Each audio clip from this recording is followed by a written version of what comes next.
Let's talk about the basic plan for English 105. Monstrous places, people, and things. I'd like to talk about our goals, our methodology, and the expectations for this class. Our goals include learning to read, learning to think, learning to write, and learning to edit. Learn to read completely. That means all of the text, not just part of it. And don't try to substitute online notes instead of reading. You may not be accustomed to reading much material, but in this class you have to read all of it, and sometimes more than once. Read carefully, not casually, but with your undivided attention. Read closely for meaning and content, not just the obvious, but the implied, the symbolic, the underlying meanings. Learn to think critically. That means carefully, not casually, analytically, beyond the page. Learn to think contextually, considering historical, social, anthropological connections. Everything surrounding a text informs its meaning. Learn to think comprehensively, including all of the background information, all of the factors, all of the motivations, symbols, archetypes, and so forth. And we want to learn to write clearly. And we talked a little about this already. This involves economy of words, not using words that don't matter. It involves syntax. And syntax is the order that we put, the order in which we place words in a sentence. Syntax often determines whether you can understand the sentence. So we'll talk more about that in detail as we go along. You want to learn to write a clear style, a style that fits the assignment. We need to consider rhetoric, which is writing aimed at persuading people. In a very real sense, everything is an argument. Everything is a persuasive effort. We have to consider voice. Your voice as a writer, and you have to consider the audience to whom you are speaking in your writing. It will determine the style in many, many cases. Want to learn to write correctly, using proper grammar, spelling correctly, and using proper punctuation. It doesn't matter how many big words you use. If you can't punctuate the sentence correctly, nobody's going to know what you're saying. Need to learn to write coherently. It needs to consider logic. Things need to be logically progressing. You need transitions. Your paragraphs need to flow from one to the other. And you need to have unity in your writing. Unity includes things like parallel constructions, verb tenses that agree, subjects and verbs that agree.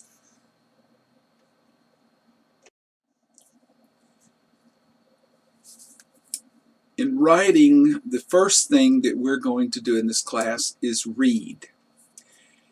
Reading our assignments, watching videos, movies, listening to songs, you collect ideas and data. It's really hard to say something, intelligent or otherwise, if you don't have anything to say. Now, getting something to say is important. It would be really helpful if you would find something you're passionate about. It's easier to write when you write about something that matters to you.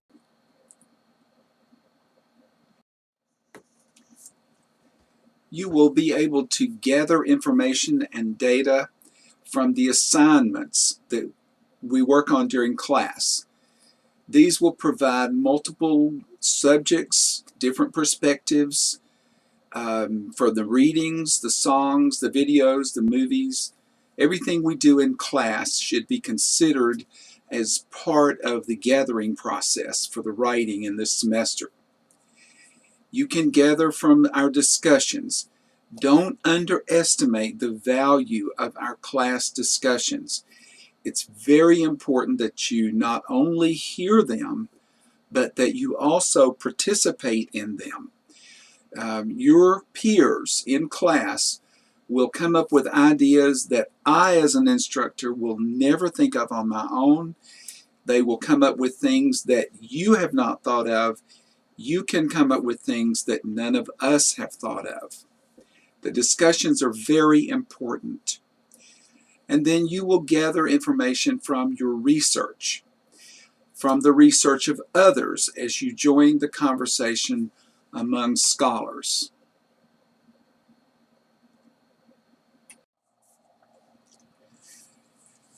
Part of the gathering process involves listening, but not just listening, not what my music teacher used to call tone bathing, but paying closer attention than you may ever have had paid before to the news. Actually listen to what the people are saying. Listen to the songs on the radio. Listen to what people say in conversations. The movies you watch, videos, television shows, and TV news.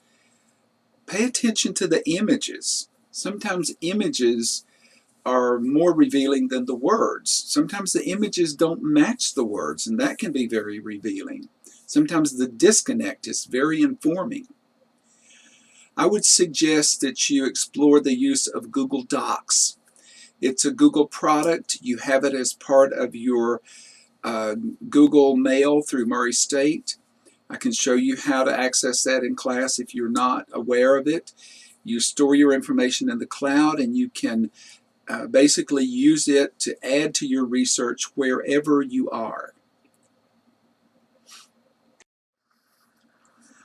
I would like to encourage you to use your cell phone constructively. Use it to record your thoughts when you're driving down the road. If you have a thought somewhere, make an audio note. If you can't write, turn on your audio notes and talk into your phone as you're conducting your research. If you have a bright idea, record it. You can use your cell phone to record interviews as part of what we call primary research. Primary research might be you're interviewing your relatives over the Thanksgiving holiday to find out, or the spring break during a semester, to find out who actually saw the first Frankenstein movie when it came out and what their reactions were. You can use your cell phone to make videos, to be creative. I want you to use your cell phone as a research tool in the library to take pictures. Since you will be using your public school library probably more than you will the Murray State Library, although the Murray State Library is available to you, just for convenience sake, you'll probably be using your own library. When you work with a book, when you read some passages, you find information, what I want you to do routinely, take a picture of the book cover, the front cover, then take a picture of the title page, then the copyright page, and then any pages or images that you might quote from or refer to in your work. When you take the picture of your pages, be sure you capture the page number. This will allow you to defend any quotes and research sources that you may refer to in your paper. And I always may at any time ask you, where did you get this information? I want to see it. I want you to show me the book. I want to see the page number. This will make it easy for you to do this. Also, equally important, when you start writing, sometimes you think, oh my gosh, I saw this interesting thing. I wish I had it. Where did I get that? And sometimes it takes a long time to find it, but if you've got a picture in your cell phone, you can go to it pretty quickly. So it'll make your life easier.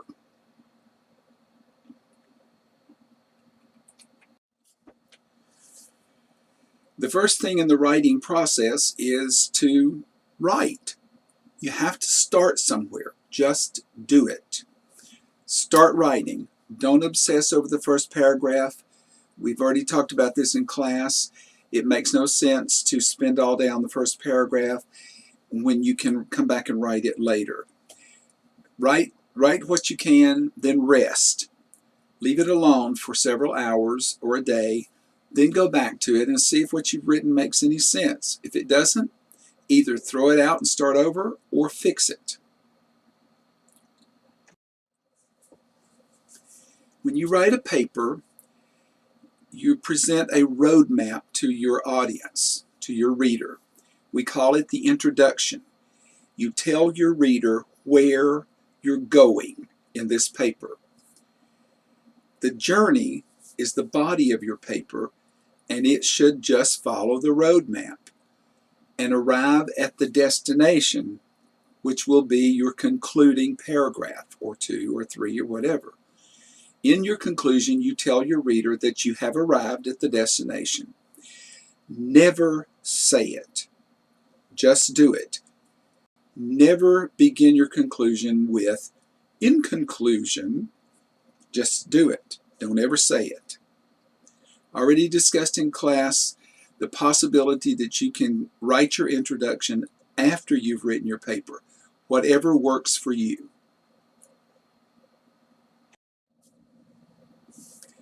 Characteristics of good writing include a clear voice, and it has to be your voice. You have no business writing in anyone else's voice. Write in your voice, and then we can improve it if we need to. Verbs are the most powerful words. Verbs drive the action, and they drive the imagery, they drive the paper. Modifiers, adjectives and adverbs, should be used only if they matter and they're doing real work. Economy is very important. Don't use 2 words or 3 or 4 if one will do the job.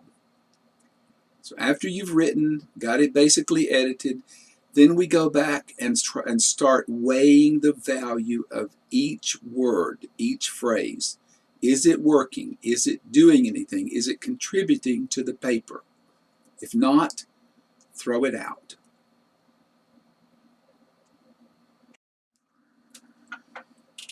Here is a passage from Edith Wharton's novel, Ethan Frome.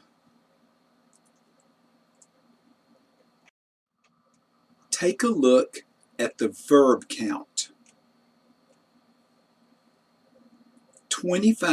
Virtually 25% of the words in this paragraph are either verbs or are words that could be a noun or a verb, like breed, like stage. In any case, they appear as verbs to the mind. They come off as verbs to the mind, and they make much more powerful writing. Even the adjectives, like striking, that's a verbal adjective. Excuse me.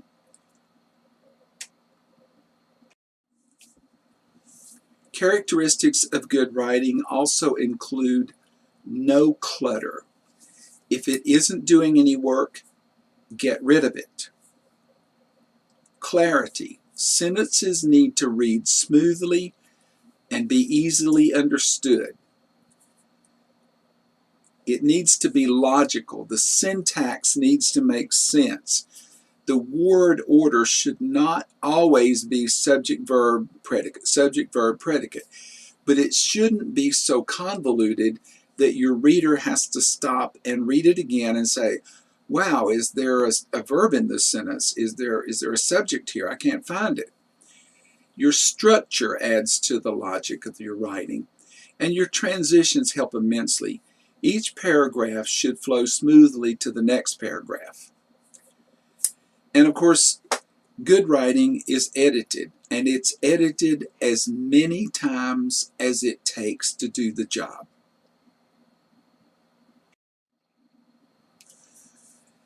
So learn to edit. Writing is only the first step. Editing takes time, and it is not optional. Make use of the handy-dandy edit checklist that's in your course pack. I will tell you different things that you can use it for. In your personal narrative, for instance, I have given you license to use I and me, never you, ever. I and we and me. But in a formal paper, you won't be using those personal pronouns. So keep that in mind. Get help. Have a friend read your paper to you aloud. Just see if it makes any sense. If your friend is having trouble reading the sentences, then you have a problem and needs to be addressed. If your friend is reading it to you and you can't understand what you're hearing, you have a problem. Also, we have a writing center on our campus. You may have something similar on your high school campus, I'm not sure, but get help and edit as many times as it takes. It takes persistence. Why? Because editing separates the A papers from the B papers. It separates the B's from the C's.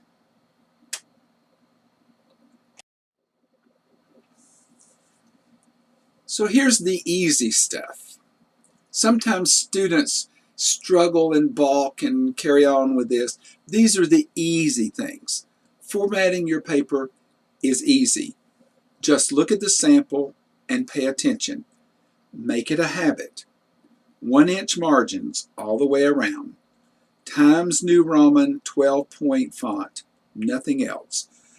Double spaced throughout with no extra spaces anywhere. Not in the headers, not between paragraphs, not anywhere.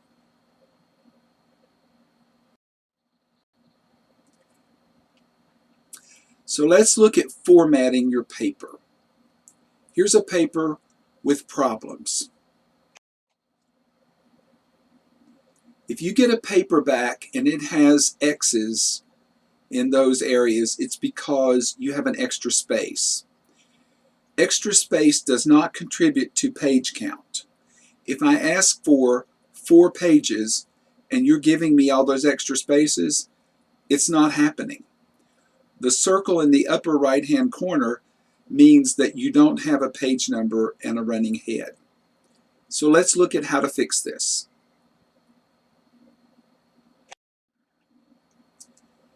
First thing, hold down your Control key and the A, and it will select all of your paper.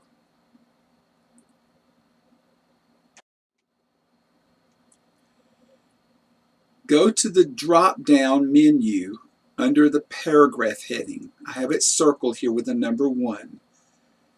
Number 2, choose Don't Add Space Between Paragraphs of the Same Style. Number 3, click OK.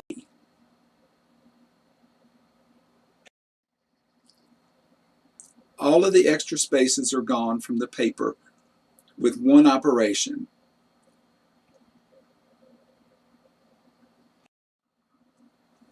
Here's some more easy stuff. We need to insert a running header in your paper. Go to the toolbar at the top and click Insert. Now click Page Number and choose the upper right-hand corner position. Type your last name in 1 space. Now click the box that says Different First Page. Double-click anywhere in the body of your paper and you're done. Why all of this? It's MLA style. That stands for Modern Language Association. It is the style that Murray State University requires for English 105.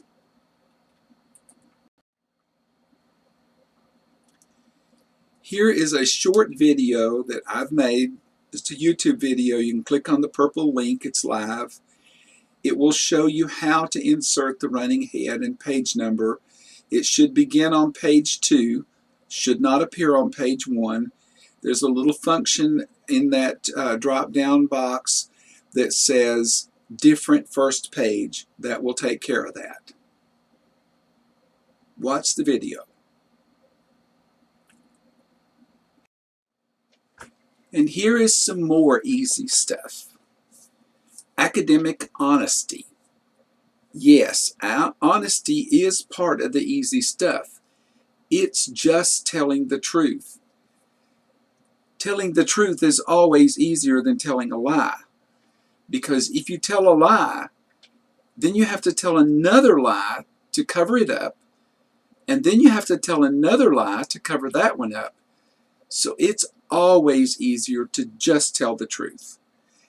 So if you use information that came from somewhere else, just tell the truth about it.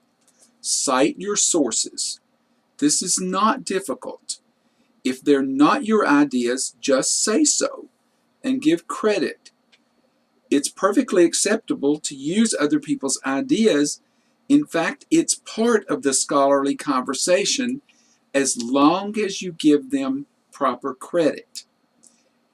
If you want to impress me, you will not impress me with big words or flowery phrases. What you will impress me with is your honesty and your straightforward effort in this class. Once in a while, I may tell you to write something with no outside sources. That being the case, don't use anyone else's ideas, period. Just your own. But when you use the ideas that belong to someone else, cite your source. You will need a writing manual this semester. You can choose one that works for you, but we do have to use MLA style. It needs to be the latest manual containing Modern Language Association style, because that's what Murray State's English department requires. You can purchase the Harbrace manual from the Murray State University bookstore. Personally, I prefer the website OWL at Purdue University. It's easy. You can access it anywhere. Just choose MLA formatting and style guide. And here is a live link to the website. Now, monstrous indeed. You may think my English 105 classroom is a monstrous place, but if you plagiarize, I will think you are a monstrous student. And if you fail this class, you will think I am a monstrous instructor. We will see each other as monstrous people, and your final grade will be a monstrous thing. Just don't plagiarize.